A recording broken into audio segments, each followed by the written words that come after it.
মনটা যদি ভালো না লাগে তাহলে কিছুই ভালো লাগে না, আবার যখন আপনার মনটা ভালো লাগবে তখন কিন্তু সব কিছুই যেন সুন্দর লাগে। আজকের বাহিরটা ছিল অনেক সুন্দর, তার মধ্যে সূর্যটা যেন আমার মনটা আরও ভালো করে দিচ্ছিল। দেখেন সূর্যটা যেন মনে হচ্ছে আমার দিকেই তাকিয়ে আছে, আর এই যে সেই তালতলি, আর এই তালতলি দেখে মনে হচ্ছে আগেকার স্মৃতির কথা। এমন একটা সময় ছিল যে প্রতি শুক্রবার আসলে মনে হতো যে কোথাও না কোথাও বেড়াতে যাই। যখন এই তালতলিতে প্রচুর পরিমাণে পানি থাকতো তখন খালি বেড়াতেই আসতে মন চাইতো। আর এই যে বসার যে জায়গাগুলো দেখছেন এখানে মনে হতো যে বসেই থাকি। তো যাই হোক, এখন কিন্তু বাসায় যাওয়ার পালা ছিল, মনে হলো যে বাসায় যাব। বাসায় যাওয়ার পথে মনে হলো না বাসায় না যেয়ে একটু বেরিয়ে আসি, কারণ বেলা এখনও আছে, সন্ধ্যা এখনও লাগেনি। সন্ধ্যা হবে হবে ভাব, তারপরেও কিন্তু এখনও সন্ধ্যা লাগেনি। তো এখানে চলে আসলাম। আর এখানে হচ্ছে শিল্প মেলা, মানে এখানে শিল্প মেলা যেটা হয় সেটাই, মানে আমাদের একদম হাতের নাগালের কাছেই কিন্তু নওগাঁর মধ্যে হচ্ছে। যারা যারা এখনও জানেন না আমার ভিডিওর মাধ্যমে অবশ্যই জেনে নেবেন, আর যারা যারা আসেননি তারা তো এখন এসে আসলে কি করবেন, পরিপূর্ণভাবে কিন্তু এখনও মেলাটা শুরুই হয়নি। আর মেলাটা শুরু না হওয়ার কারণ একটাই, বাচ্চাদের কিন্তু পরীক্ষা চলছে। আর বাচ্চাদের পরীক্ষাটা চলার এই কারণ যে এটা হচ্ছে হাটনওগাঁ স্কুল, আবার হচ্ছে প্রাইমারি স্কুল আছে, সাথে কিন্তু প্রবাহ সংসদ যেটা সেটাও কিন্তু একটা হচ্ছে প্রাইমারি স্কুল। এই জন্য সেগুলো বাচ্চাদের কিন্তু পরীক্ষা হওয়ার কারণে একটু লেট করেই কিন্তু এই মেলাটা উদযাপন হবে। এই জন্য বলছি যে আপনারা একটু দেরি করে আসবেন। আমি যাই হোক বাসায় যাওয়ার পথে মেলাটা হাতে পড়েছিল, তো চিন্তা করলাম যে মেলার দিকে একটু আসি। তো বেশি না, 2-4টা দোকান দিয়েছিল, সেই 2-4টা দোকানে কিন্তু আমি আপনাদেরকে ঘুরে ঘুরে দেখাবো। আর এখানে ছিল প্রচুর রকমের মানে ফ্রুটস আইটেম, আপনি যত রকমের ফ্রুটগুলো পাবেন এখানে পেয়ে যাবেন, বাদাম থেকে শুরু করে সবগুলো।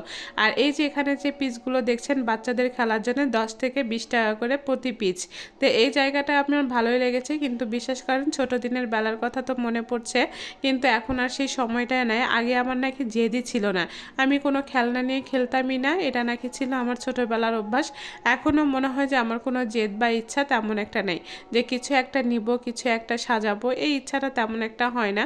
শুধুমাত্র মনে হয় যে একটু ঘর সাজানোর যদি জিনিস পেতাম তাহলে ভালো লাগতো, কিন্তু আমার ঘরটাই বিশ্বাস করেন ছোটোখাটো। আর এই যে চলে আসলাম টক দই ফুচকার, মানে টক দই ফুচকা বলেন আর দই ফুচকা বলেন সবই এখানে পেয়ে যাবেন।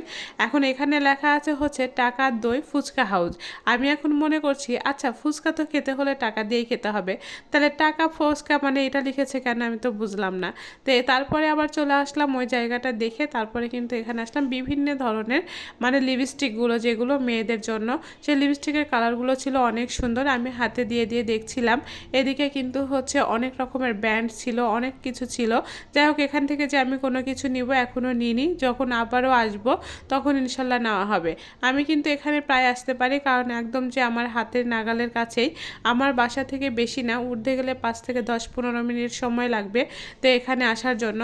আর এটা তো সবাই চিনেন, যারা হাটনওগাঁ চিনেন তারা তো আমার মনে হয় বিশেষ করে নওগাঁর মানুষেরা হাটনওগাঁ সবাই চেনেন, মানে হাটনওগাঁ বিদ্যালয়ের মানে বিদ্যালয়ের যে মাঠটা সেটাই কিন্তু হাটনওগাঁ স্কুল মাঠ নামে কিন্তু পরিচিত। যাই হোক, এখানে সবাই কিন্তু অনেকেই ছিল পরিচিত মানুষ, আর পরিচিত মানুষের সাথে কিন্তু দেখা হলে ভালোই লাগে। তার মধ্যে ছিল বাচ্চাদের ট্রেনগুলো, এখনও সব কিছু ঠিকঠাক হয়নি কিন্তু হয়ে যাবে। তার ভিতরেও কিন্তু প্রচুর মানুষ দেখেন ভিড় করে আছে, বাচ্চারাও খুব কিন্তু আনন্দ করে খেলাধুলা করছে। এদিকে আমিও একটু ট্রেনে বসেছিলাম। এদিকে লাইটিংগুলা মানে সন্ধ্যা লেগে গিয়েছে, লাইটিংগুলোও ছিল অনেক সুন্দর। আর লাইটিংগুলো দেখে মনে হচ্ছিল যে না মেলা মেলা একটু ভাব হচ্ছে। তো এতক্ষণ মেলা মেলা মনে হচ্ছিল না, খালি মানুষের ভিড়ই ছিল। আর এখন যখন লাইটিংটা দিয়েছে তখন কিন্তু ভালোই লাগছিল। সেখান থেকে নেমে আমি চলে গেলাম একটা চুড়িওয়ালার দোকানে, আর চুড়িগুলো কিন্তু দেখতে অনেক ভালো লাগে। তো যাই হোক, আমার কিন্তু চুড়িগুলো খুবই পছন্দ হয়। আর এদিকে দেখেন লাইটগুলো দেওয়ার কারণে কতটা সুন্দর লাগছে। এখানে শুধুমাত্র কিন্তু আপনার চুড়িই দেখতে পাচ্ছেন, এত পরিমাণে চুড়ি ছিল, চুড়ি দেখতে যেমন সুন্দর আপনার কালারের মানে কালারগুলোও ছিল অনেক সুন্দর সুন্দর। আর এই যে দেখেন কত রকমের চুড়ি, আমি কিন্তু দেখিয়ে দিচ্ছিলাম যে যাদের চুড়ির প্রয়োজন, যারা চুড়ি খুব আকর্ষণভাবে পছন্দ করেন তাদের জন্য কিন্তু চুড়িগুলো এখানে অনেক রকমের চুড়ি আছে, পেয়ে যাবেন। তো যাই হোক, আমরা যখন বিভিন্ন জায়গায় যাই না তখন দেখবেন কি জানেন যে হচ্ছে আমরা মেয়েরা চুড়ি কসমেটিক এগুলোই বেশি ব্যবহার করি। আর এগুলো ব্যবহার করতে করতে কিন্তু আমাদের একঘেয়েমি কখনোই হয় না, কারণ একটা মেয়ে মানুষের সাদা জিনিসের প্রচুর দরকার পড়ে, এই জন্য কিন্তু কখনোই একঘেয়েমি হয় না। যাই হোক, মনটা কিন্তু ভীষণ খারাপ ছিল, পরে দেখি যে না বেড়াতে এসে কিন্তু মনটাও ভালো হয়ে গেল। আর এই যে আমি একটা চুড়িও পরে নিলাম, আর এই চুড়িটা কিন্তু দেখতে অনেক সুন্দর ছিল, যদিও আমি নেই নাই, সব কিছু কিন্তু পরে পরে দেখছিলাম চুইয়ে চুইয়ে দেখছিলাম। আর এখানে যখন দাঁড়িয়েছিলাম তখন মনে হচ্ছিল দোকানটা মনে হয় আমিই দিয়েছি। আচ্ছা, এরভাবে দোকান দিলে কেমন লাগবে বলেন তো? আমার তো মনে হয় ভালোই লাগবে, তাই না? দোকানটা যদি আমি এরকমভাবে দিতে পারতাম, ইস, আমি যদি একটা বিজনেস করতে পারতাম তাহলে কিন্তু আমার ভালোই লাগতো। ভবিষ্যতে কিন্তু দেওয়ারও ইচ্ছা আছে, আশা করি দিতেও পারবো যদি আপনারা আমার পাশে থাকেন।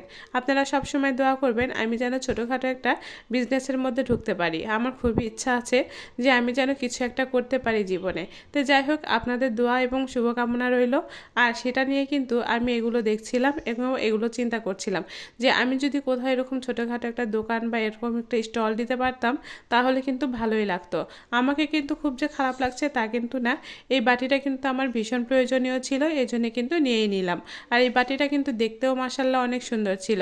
আর এখানে এত রকমের কাপগুলো ছিল, আমার কাপগুলো কিন্তু দেখতে ভীষণ ভালো লাগছিল। মেলায় যাওয়া মানে ওই যে বলে না যে চলেন মেলায় যাই রে, আসলে মেলাতে যাওয়া মানে কিন্তু বিভিন্ন ধরনের জিনিস দেখা। আপনি নেন বা না নেন এটা কিন্তু বড় কথা না, বড় কথা হচ্ছে আমি মেলায় গিয়েছিলাম, এগুলো জিনিস দেখেছি, এটাই কিন্তু আনন্দের, তাই না?